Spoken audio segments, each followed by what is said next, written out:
welcome back to another Film Geek movie review. Today I am reviewing the new horror comedy, Totally Killer. So what is the story of Totally Killer?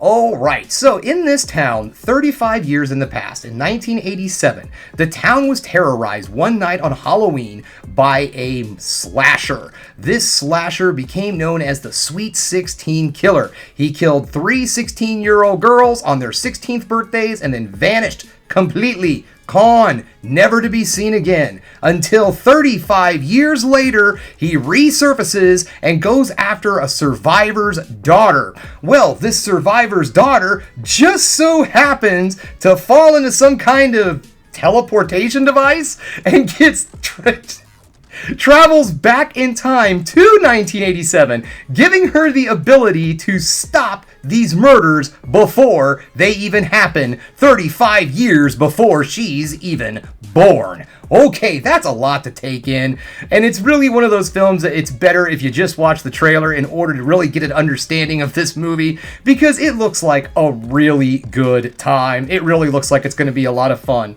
And I know some of you are probably sitting there going, hey, didn't you say you weren't going to be back with a new movie review this week? Aren't you supposed to be healing from surgery? And yes, I am. I did have surgery on Monday, and I am feeling much better. Thank you. I'm getting around pretty good. And this morning, the way this whole thing came about, this morning I woke up and I was totally going to watch the new show Generation V, the spinoff from The Boys, which I did. But while I was on Amazon Prime, I found the trailer to this movie and was like, oh my god, this looks like a lot of fun. I am totally going to have to watch this later and do a video on this movie. And I just from the trailer alone, I decided this.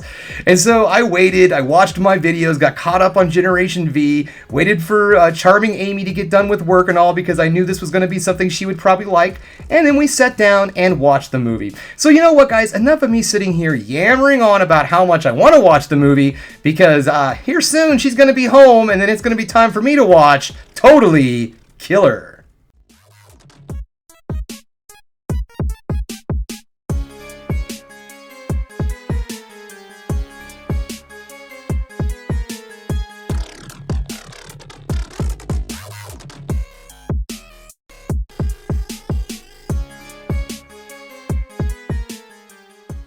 And I'm back. And by back, I just mean I walked from over there to over here. I mean, I'm still in my living room. I haven't gone anywhere, but anyways, I digress. Okay, so let's get this started like I like to do. We're going to do the negatives first and then move into the positives to end the video on the ever so important high note. Okay, so the one thing that bothered me the most about this movie is the fact that when they get to the 80s, when she gets back in time, it feels like the film is trying to make fun of the time period more than it is trying to incorporate it into the storyline.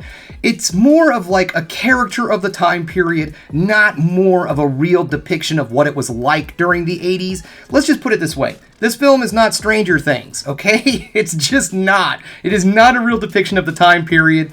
And it doesn't feel like you're ever really there. It's like the dialogue and all, the vibe of the film, it still feels like a modern movie, even though it's supposed to be taking place in 1987.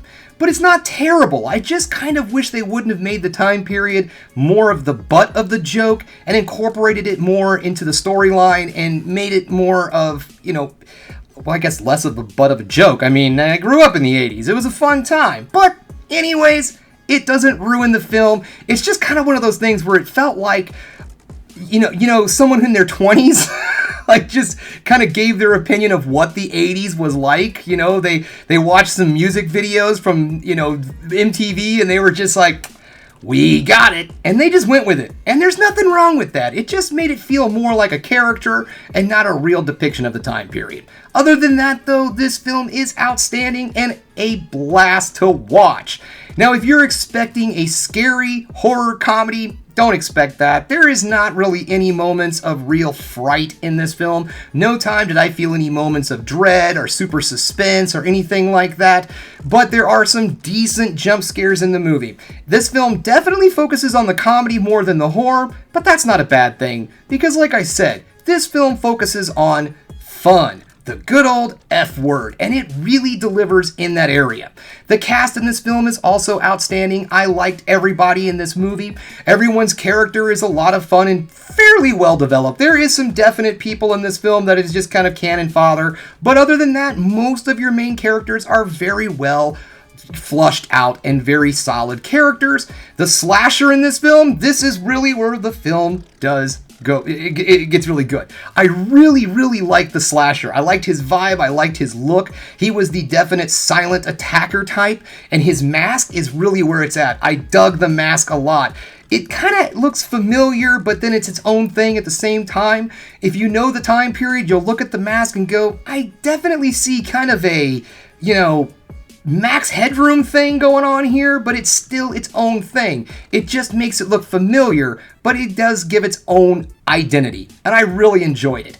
Everything about this film is mostly focused on just having fun. Like I said, this is a campy, silly, not so much horror film. Heck, it's not even that gory, really. I would almost say that if this was in theaters, there's a good chance this movie would have a PG-13 rating.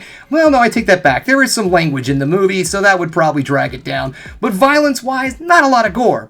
Alright, so what do I think? What's my final verdict on this movie? Well, heck, man, it's on Amazon Prime. It's on streaming. It's definitely worth your time. Is this a movie that you should get a subscription for? Well, I mean, you've got a free 30-day trial coming your way, and why not go for it? Just remember to set that timer on your phone to cancel your subscription if you don't want to keep it going.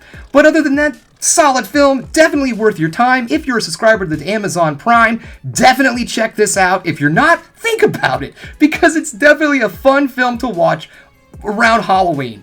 Okay, guys, well, that's all I have for you today. If you liked what you saw here, go ahead and subscribe to the channel, ring that bell for notifications, and give me the old thumbs up so I know you like what you're seeing.